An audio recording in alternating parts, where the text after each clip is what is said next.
Hai sahabat semua, selamat datang kembali di channel Viral Sosmed. Ini adalah video bagian keempat dari playlist rahasia pembuka Al-Quran. Mari kita lanjutkan pelajaran kita.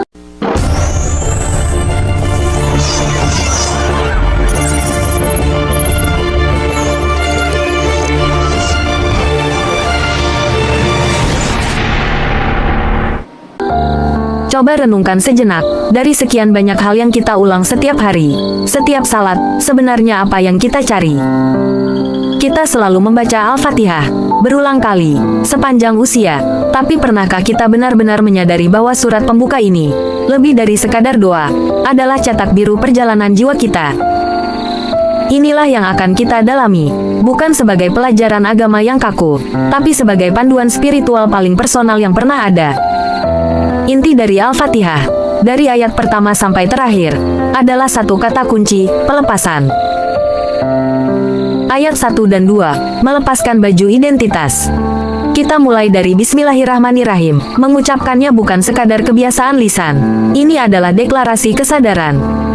Coba kita jujur pada diri sendiri, berapa persen dari hari kita merasa bahwa yang melakukan sesuatu itu aku. Yang melihat, yang berjalan, yang berhasil, itu semua saya. Padahal, basmalah datang untuk mengingatkan, sebenarnya kamu datang ke sini atas namaku Allah.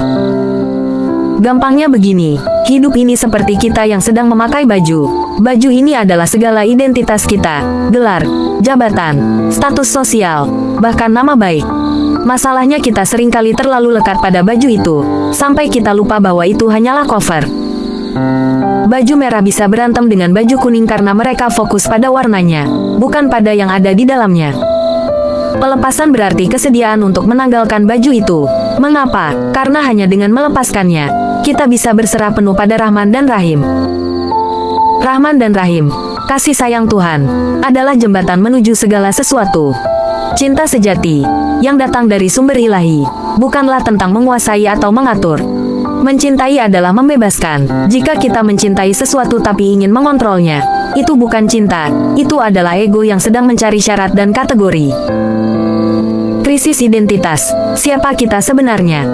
Al-Fatihah membawa kita pada sebuah krisis identitas yang penting. Al-Quran mengingatkan bahwa kita diciptakan sebagai sebaik-baiknya bentuk, tapi kita juga bisa dikembalikan pada serendah-rendahnya tempat. Kenapa bisa begitu? Karena kita lupa diri sejati kita. Sejatinya kita adalah ruh yang merupakan percikan ilahi, esensi dari kedamaian dan kebahagiaan itu sendiri.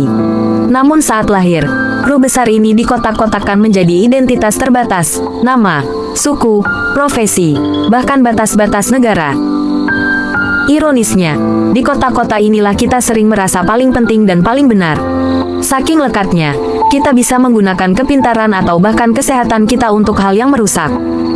Sehat dan pintar bisa menjadi kutukan, jika ia hanya digunakan untuk melayani identitas yang terbatas.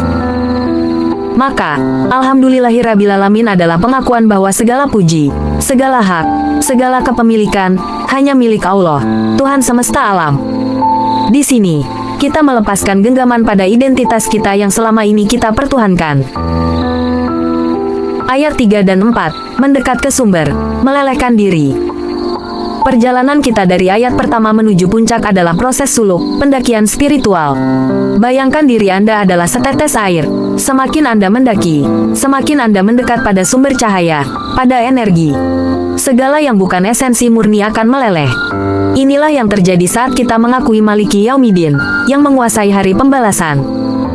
Identitas kita yang tebal itu perlahan-lahan mencair. Tidak ada lagi saya yang sombong, tidak ada lagi saya yang merasa berhak. Peleburan ini puncaknya dalam salat adalah posisi sujud. Kita meletakkan wajah, simbol kehormatan dan keangkuhan di tempat terendah. Sujud adalah penyerahan total, di mana yang tersisa hanyalah Allah. Kita, sebagai tetesan air, menyatu dengan lautan. Puncak Miraj, Iyyaka na'budu wa iyyaka nasta'in. Setelah identitas kita meleleh, kita sampai pada puncak perjumpaan, Miraj spiritual. Disinilah kita mengucapkan, Iyyaka na'budu wa iyyaka nasta'in, hanya kepada Engkaulah kami menyembah dan hanya kepada Engkaulah kami memohon pertolongan. Perhatikan, ini adalah dialog langsung, direct speech. Kita tidak lagi berbicara tentang dia, tapi langsung berbicara dengan Engkau. Di momen ini kita telah mencapai keutuhan fokus khusyuk. Fokus adalah keindahan. Keindahan sejati. The beauty of God adalah kekuatan yang menyedot 100% perhatian kita, membuat segala yang lain, masalah, utang, kekhawatiran, menjadi memudar.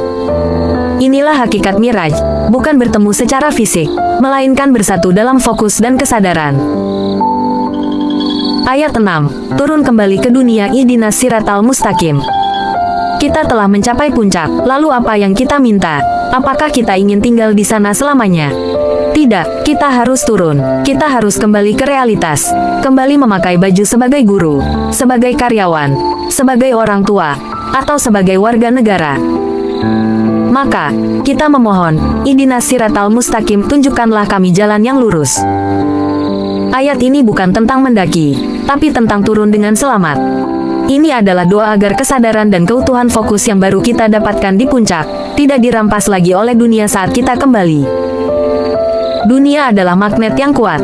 Ia diibaratkan sebagai pohon huldi, yang kekuatannya mampu memalingkan fokus Adam dari Tuhan. Huldi itu bukan sekedar buah, tapi segala sesuatu selain Allah yang menarik perhatian kita. Jalan yang lurus siratal mustaqim adalah jalan di mana kita bisa berinteraksi dengan dunia, memakai identitas kita, tapi kita tidak melekat padanya. Kita tahu bahwa ini semua hanyalah peran. Penutup, praktik sehari-hari. Jadi, perjalanan Al-Fatihah ini adalah sebuah siklus.